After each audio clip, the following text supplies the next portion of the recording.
नमस्कार दोस्तों, स्वागत है आप सभी का हमारे चैनल भक्ति ज्ञान में। दोस्तों, आज मैं आपको सोमवती अमावस्या की 5 कहानी सुना रहा हूँ। बहुत समय पहले एक ब्राह्मण रहता था जिसका बहुत ही खुशहाल परिवार था। ब्राह्मण की एक सुंदर कन्या थी। जब ब्राह्मण की कन्या बड़ी हुई तो ब्राह्मण अपनी कन्या के विवाह को लेकर चिंतित रहने लगा। ब्राह्मण की कन्या देखने में बहुत ही रूपवान थी। इसके साथ ही वह सुशील और गृह कार्य में भी दक्ष थी। इन सभी गुणों के होने के बावजूद भी ब्राह्मण की कन्या के विवाह का योग नहीं बन रहा था। एक बार ब्राह्मण के घर में एक साधु महाराज पधारे। ब्राह्मण की कन्या ने साधु की बहुत सेवा की।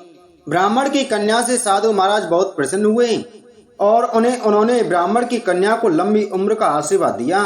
ब्राह्मण ने साधु महाराज को बताया कि उनकी कन्या का विवाह नहीं हो रहा है और ब्राह्मण ने साधु महाराज से ऐसा कोई उपाय पूछा जिससे उसकी कन्या का विवाह जल्दी हो जाए। तब साधु महाराज ने विचार करके ब्राह्मण को बताया कि बहुत दूर एक गांव में एक औरत रहती है जिसका नाम सोना है और वह औरत धोबिन है। साधु महाराज ने बताया कि सोना धोबिन एक बहुत ही पतिव्रता स्त्री है।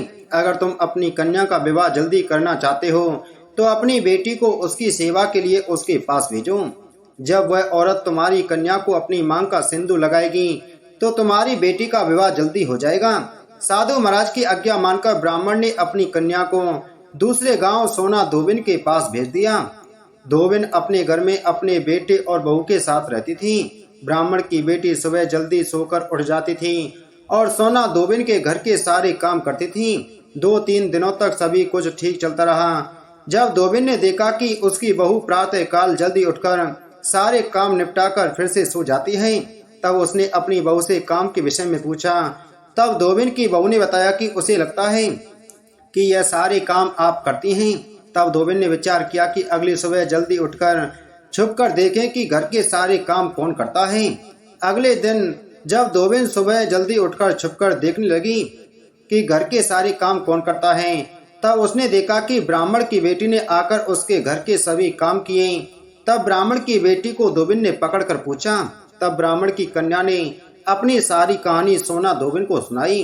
ब्राह्मण की कन्या की कहानी सुनकर धोबिन ने अपनी मांग का सिंदूर निकालकर ब्राह्मण की कन्या को लगाया। जैसे ही सोना धोबिन ने अपनी मांग का सिंदूर ब्राह्मण की कन्या को लगाया, वैसे ही धोबिन के पति का देहांत हो गया। इस दिन सोमवती अमावस्या थी।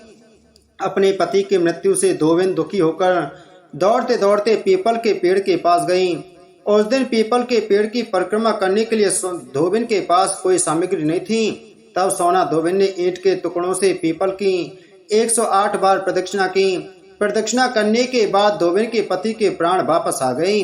तभी से इस दिन सभी विवाहित महिलाएं अपने पति की लंबी उम्र के लिए सोमवती अमावस्या के दिन व्रत रहकर पीपल के पेड़ की 108 प्रदक्षिणा करती हैं। कुछ दिनों के बाद ब्राह्मण की कन्या का भी अच्छी जगह विवाह हो गया और वह अपने पति के साथ खुशी खुशी जीवन बिताने लगी। एक गांव में सास और बहू अकेले रहते थे और उनका बेटा विदेश में कमाने के लिए गया था। सास और बहू बहुत अच्छे से रहते थे। दोनों एक दूसरे की देखभाल करते थे। एक दिन बहू ने खाना नहीं खाया तो सास ने बहू से पूछा कि आज तुमने खाना क्यों नहीं खाया। तब बहू ने कहा कि सासू माँ, आज मेरा अमावस्या का व्रत है, इसलिए मैंने खाना नहीं खाया। तब सासू ने कहा कि बहू, ये व्रत क्या होता है और यह व्रत करने से क्या फल मिलता है, मुझे भी समझाओ। तब बहू ने कहा कि सासू माँ, अमावस्या का व्रत करने से बहुत पुण्य मिलता है। घर में अन्न धन बना रहता है, सुख शांति रहती है तथा अटल सुहाग मिलता है और पुत्र प्राप्ति होती है। इस व्रत में प्रत्येक वर्ष अलग अलग खाना खाया जाता है और विष्णु भगवान के मंदिर में चढ़ावा चढ़ाया जाता है या फिर किसी ब्राह्मण को दान दिया जाता है। इस व्रत में पहले साल शक्कर, घी और चावल से बना खाना खाया जाता है। पहले साल व्रत पूर्ण होने के बाद 1.25 किलो चावल और 1 कटोरी में घी तथा 1 कटोरी शक्कर का दान किसी ब्राह्मण को दान दिया जाता है। दूसरे साल जौ, घी और शक्कर से बना खाना खाया जाता है। जब दूसरे साल व्रत पूर्ण हो जाए तो 1.25 किलो जौ, 1 कटोरी में घी तथा 1 कटोरी शक्कर किसी मंदिर में चढ़ाएं या फिर किसी ब्राह्मण को दान देना होता है। तीसरे साल गुड़, तिल और घी से बने व्यंजन खाने चाहिए। जब तीसरे साल व्रत पूर्ण हो जाए तो आधा किलो तिल, गुड़ तथा 1 कटोरी घी किसी मंदिर में चढ़ाया जाता है या फिर किसी ब्राह्मण को दान दिया जाता है। इसे ही अमावस्या का व्रत कहा जाता है। फिर बहू ने कहा कि इस व्रत का अगर संकल्प लेते हैं तो इसे पूरा करना जरूरी होता है। अगर पूरा नहीं कर सकते हैं तो सास बहू में झगड़ा और घर में अशांति आती है।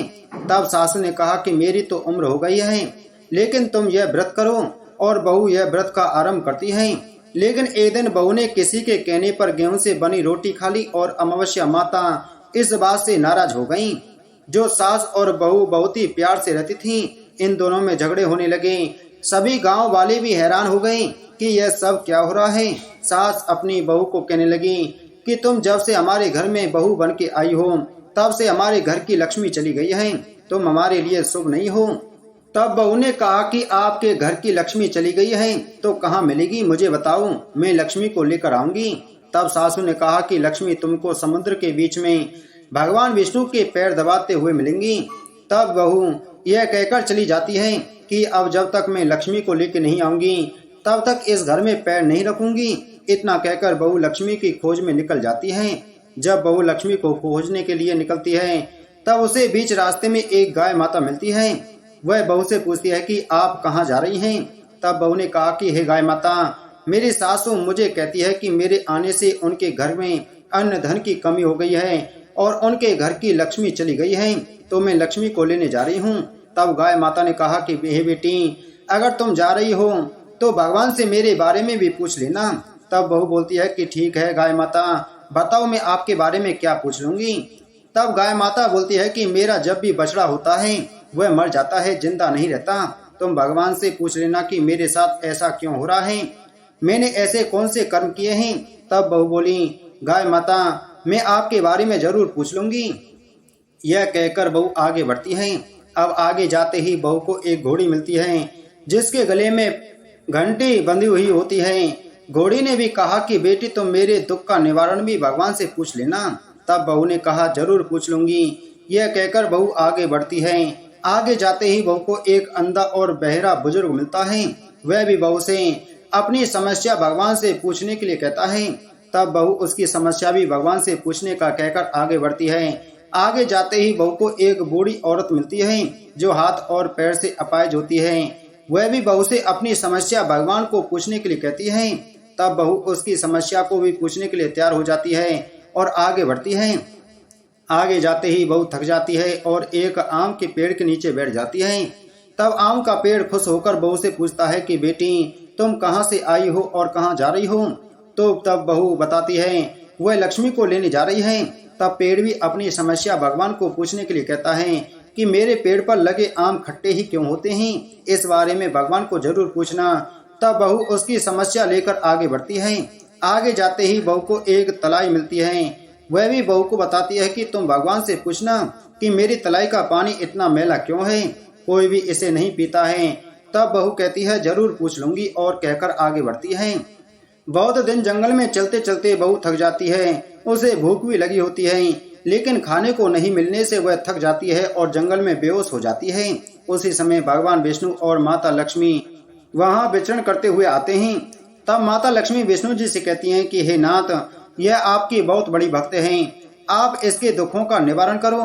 तब भगवान विष्णु कहते हैं कि इस संसार में बहुत जीव दुखी हैं, सभी अपने अपने कर्मों का फल भोग रहे हैं, किस किस के दुख का निवारण मैं करूं। तब माता लक्ष्मी ने विष्णु से विनती की और कहा कि वह भूखी प्यासी है और इसे यहाँ अगर ऐसे ही छोड़ दिया तो जंगली जानवर उसे अपना शिकार बना देंगे। माता लक्ष्मी की बात सुनकर भगवान विष्णु एक साधु का भेष धारण करते हैं और बहू के पास जाते हैं और होश में लाते हैं। बहू के होश में आते ही साधु वेश में भगवान विष्णु उससे पूछते हैं कि वह यहाँ क्यों आई है और कहाँ जा रही है। तब बहू पूरी बात बताती है। उसकी बात सुनकर भगवान विष्णु और माता लक्ष्मी प्रकट होते हैं। उनके साथ अमावस्या माता भी प्रकट होती है। बहू उनके चरणों में गिरकर वंदना करती है। अमावस्या माता बहू को कहती है कि बेटी तूने मेरे व्रत को खंडित किया है, इसी की सजा मिली है तुम्हें, लेकिन अब मैं तुम्हें माफ करती हूँ और तुम अपने घर जाओ। तुम्हारा घर अन्न धन से संपन्न होगा, तुम्हारा घर सुंदर महल में बदल जाएगा और तुम्हारी सभी मनोकामनाएं पूर्ण होंगी। यह सब होने के पश्चात बहू रास्ते में जो भी मिला उन सभी के दुखों का निवारण करने के लिए विनती करती है। तब भगवान विष्णु बोलते हैं कि गाय ने कभी अपना दूध किसी को नहीं पिलाया, उस वजह से उसके बछड़े जिंदा नहीं रहते हैं, तुम उसका दूध पी लेना। जिससे उसके बछड़े जिंदा रहने लगेंगे। घोड़ी पिछले जन्म में आटा पीसने वाली महिला थी। वह किसी को आटा पीस के नहीं देती थी, इसलिए उसके गले में चक्की के पाट बंधे हुए हैं। तुम उसके पाट खोल देना, वह बिल्कुल ठीक हो जाएगी। बुजुर्ग कभी भगवान के मंदिर नहीं गया और न ही उसने कभी भगवान के भजन सुने। तुम उसको मंदिर ले जाना और दर्शन करवा देना, वह ठीक हो जाएगा। बुजुर्ग महिला जो थी उसने कभी भी अपनी जवानी में दान पुण्य नहीं किया, इसलिए उसे यह सजा मिली है। तुम उससे दान करवा देना तो उसकी विकलांगता दूर हो जाएगी। उस आम के पेड़ ने कभी किसी बच्चे को अपने आम खाने नहीं दिए, इसलिए उसके सभी आम खट्टे होते हैं। तुम उस पेड़ का आम खा लेना, फिर उस पेड़ पर मीठे आम आएंगे। तलाई का पानी पिछले जन्म में देवरानी जेठानी थी, वह हमेशा झगड़ती रहती थी, इसलिए उसका पानी मैला है। तुम उसका पानी पी लेना, वह तलाई शुद्ध हो जाएगी। बहू ने भगवान विष्णु, माता लक्ष्मी और अमावस्या माता को नमन करके घर जाने के लिए निकलती है और रास्ते में उसे जो जो भी मिलता उसके सभी समस्या भगवान के कहे अनुसार दूर करती हैं। सभी उसे आशीर्वाद देते हैं। घर जाते ही उसका घर एक सुंदर महल में परिवर्तित हो जाता है तथा घर में अन्न धन भरा मिलता है। अब बहू सास से कहती है कि सासू माँ, आपने सच कहा था, मैं आपके लिए शुभ नहीं हूँ। मेरे जाने से ही आपके घर में लक्ष्मी आई है। अब आप यहाँ रहें, मैं मरने जा रही हूँ। तब सासू माँ ने कहा कि बेटी, यह सब तुम्हारे अमावस्या व्रत का फल हमें मिला है। तुम यहाँ पर ही रहोगी, कहीं नहीं जाओगी। और सास बहू खुशी खुशी रहने लगी। एक दिन उसका बेटा भी विदेश से लौट आया और घर में यह सब देखा। तब उसकी माँ ने सब बात उसे बताई। इस तरह वह लोग खुशी खुशी रहने लगे। एक गांव में एक ब्राह्मण और एक ब्राह्मण रहते थे। वे दोनों भगवान के भक्त थे। उनके घर में सब कुछ था, लेकिन उनकी कोई संतान नहीं थी और वे दोनों संतान न होने से बहुत दुखी रहते थे। एक दिन ब्राह्मण ने ब्राह्मणी से वन में तपस्या करने के लिए जाने को कहा और वह ब्राह्मण भगवान पर भरोसा करके वन में चला गया। जंगल में जाकर वह ब्राह्मण तप करने लगा और उसे तप करते हुए बहुत वर्ष बीत गए। इस दौरान एक दिन उसे वैराग्य हो गया और उसने सोचा कि अब अपना जीवन समाप्त कर लूं। ऐसा विचार कर वह अपना जीवन समाप्त करने के लिए उद्देश्य से एक पेड़ की डाली पर फांसी का फंदा बनाकर मरने को तैयार हो गया। और तब ब्राह्मण को ऐसा करते देख अमावस्या प्रकट हुई और ब्राह्मण को मरने से रोकते हुए बोली कि हे ब्राह्मण, तुम्हारे भाग में 7 जन्मों तक कोई संतान नहीं लिखी है, किंतु मैं तुम्हें 2 कन्या का वरदान देती हूँ। तुम एक कन्या का नाम अमावस्या और दूसरी कन्या का नाम पूनम रख देना और अपनी ब्राह्मणी को कहना कि अमावस्या का नियमित व्रत या उपवास करें। अमावस्या के दिन एक कटोरी चावल लेकर उसमें दक्षिणा रखकर किसी मंदिर में रख दें। इस नियम का पालन लगातार 1 वर्ष तक करें। एक कटोरी चावल समेत दान करते रहना। अमावस्या से ऐसा वरदान पाकर ब्राह्मण घर आया और उसने सारा वृत्तांत अपनी पत्नी को बताया तथा अमावस्या के दिन ब्राह्मणी ने व्रत रखा। कुछ दिन बाद उस ब्राह्मण के घर में 2 कन्याओं का जन्म हुआ। तब ब्राह्मण ने एक कन्या का नाम अमावस्या और दूसरी कन्या का नाम पूनम रखा। धीरे धीरे कन्याओं के बड़ी होने पर ब्राह्मण ने उन कन्याओं का विवाह कर दिया। बड़ी बहन अमावस्या बहुत ही धार्मिक प्रवृत्ति की थी, जबकि उसकी छोटी बहन भगवान का बिल्कुल भी ध्यान नहीं करती थी। बड़ी बहन के घर में तो सब सुख समृद्धि और वैभव के भंडार भरपूर थे, पर छोटी बहन पूनम के दुख कम नहीं थे। जब बड़ी बहन अमावस्या को छोटी बहन के बारे में सब मालूम हुआ कि उसकी बहन दुखी है, तब अमावस्या गाड़ी में सामान भरकर छोटी बहन के घर गई और कहा कि छोटी बहन पूनम, अमावस्या का व्रत तुम भी करो और पूजा करके उपवास करो। ऐसा करने से तुम्हारे घर में सुख समृद्धि का भंडार भर जाएगा। 1 वर्ष तक चावल का कटोरा भरकर दक्षिणा समेत दान करो। पूनम ने ऐसा ही किया तो कुछ दिन बाद उसके भी घर में धन धान्य और संतान की वृद्धि होने लगी। इस प्रकार जो भी अमावस्या का व्रत विधि पूर्वक करता है, उसके घर में भंडार अमावस्या की कृपा से भर जाता है। बहुत पहले की बात है, एक परिवार में 7 भाई थे। सभी का विवाह हो चुका था। सबके छोटे छोटे बच्चे भी थे। परिवार की सलामती के लिए 7 भाइयों की पत्नी अमावस्या का व्रत रखना चाहती थी, लेकिन जब पहले साल बड़े भाई की पत्नी ने व्रत रखा तो उनके बेटे की मृत्यु हो गई। दूसरे साल फिर एक और बेटे की मृत्यु हो गई। 7वें साल भी ऐसा ही हुआ। तब बड़े भाई की पत्नी ने इस बार अपने मृत पुत्र का शव कहीं छिपा दिया। गांव की कुल देवी माँ कोले रंबा उस समय गांव के लोगों की रक्षा के लिए पहरा दे रही थीं। उन्होंने जब इस दुखी माँ को देखा तो वजह जाननी चाहिए। जब बड़े भाई की पत्नी ने सारा किस्सा सुनाया तो देवी पोलेरम्मा को दया आ गई। उन्होंने उस दुखी माँ से कहा कि वह उन स्थानों पर हल्दी छिड़क दे जहाँ जहाँ उसके बेटों का अंतिम संस्कार हुआ है। माँ ने ऐसा ही किया। जब वह घर लौटी तो सातों पुत्र को जीवित देख उसकी खुशी का ठिकाना न रहा।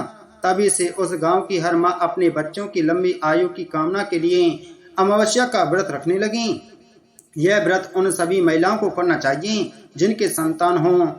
इस दिन प्रातः जल्दी उठकर स्नान करें। यदि संभव हो तो किसी पवित्र नदी में स्नान करें।